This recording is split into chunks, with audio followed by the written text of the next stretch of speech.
मौसमी construction cost DHA और DHA के अलावा दूसरी सोसाइटीज़ के अंदर डिफरेंट होती है।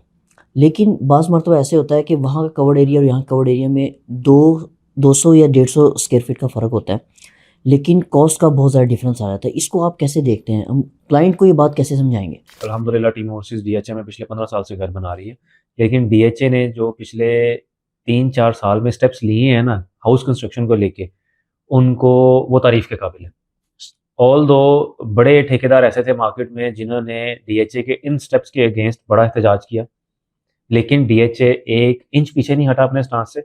और मैं ये कहता हूँ कि हम जिस तरह बहरिया में अभी हम बैठे हैं बहरिया स्काई के ऊपर, हम बहरिया में भी घर बनाते हैं, हम लेक सिटी में भी घर बनाते हैं, हम लाहौर के तकरीबन हर सोसाइटी में घर बनाते हैं, इस्लामाबाद में घर बनाते हैं।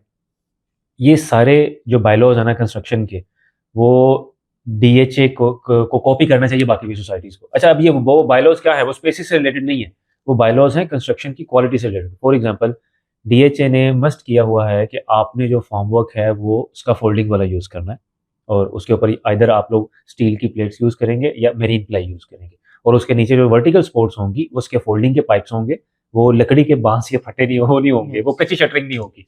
जबकि बाकी सोसाइटीज़ में आप जो मर्ज़ी यूज़ करो। अब ये सोचने के लिए एक बंदा सोचे कि ये इससे क्या फ़ायदा? इसका बहुत फ़ायदा है। इससे आपकी कंक्रीट की जो लुक निकलती है, जो घर की ओवरऑल लुक निकलती है, और जो स्ट्रेंथ है वो, जो कंक्रीट को एक चीज़ मिलनी चाहिए वो निकल आती है। अब इसकी कॉस्ट ज़्यादा होती है। आपको जो कच्ची शटरिंग वाले लोग हैं वो कम सस्ते मिल जाते हैं, ये वाली शटरिंग महँगी होती है। इसी तरह आप देखें कि डीएचए ने स्ट्रक्चरल ड्राइंग के ऊपर बड़ी अपनी ग्रिप रखी हुई है। यस। डीएचए के अप्रूव्ड स्ट्रक्चरल इंजीनियर्स हैं, जो कि आपके घर की स्ट्रक्चरल ड्राइंग बना सकते हैं, सरिया की ड्राइंग, और उसके बाद उसको उसके मुताबिक वहाँ पे सरिया डल रहा है या नहीं डल रहा, उस स्ट्रक्चरल इंजीनियर का along with the DHA representative visit must होता है। वो क्लाइंट ने अपनी जेब से उस विजिट का पे करना होता है। यस। तो मेरा ये ख्याल है कि इसमें वो बिल्कुल चांस ख़त्म हो जाता है कि बिल्डर्स या ठेकेदार मार्केट में दो नंबरी करें कि सरिया जो उनसे वो कम डाल दें। तो इन दो मेन रीज़न्स की वजह से डीएचए की जो ओवरऑल कंस्ट्रक्शन कॉस्ट है पर स्क्वायर फीट, वो बाकी सोसाइटियों के मुताबिक ज़्यादा है। एक तो कवर्ड एरिया का भी डिफरेंस है, जो आपने बात की कि डीएचए में कवर्ड एरियाज़ थोड़े कम होते हैं, जिसकी वजह से ओवरऑल पर स्क्वायर फीट कॉस्ट वहाँ पे ऊपर चली जाती है। हुँ, इन 2 चीज़ों की वजह से ही खाली डेढ़ डेढ़ 100 से 150 रुपया पर स्क्वायर फीट ऊपर चली ऊपर जाती है से कॉस्ट। होती है। यस।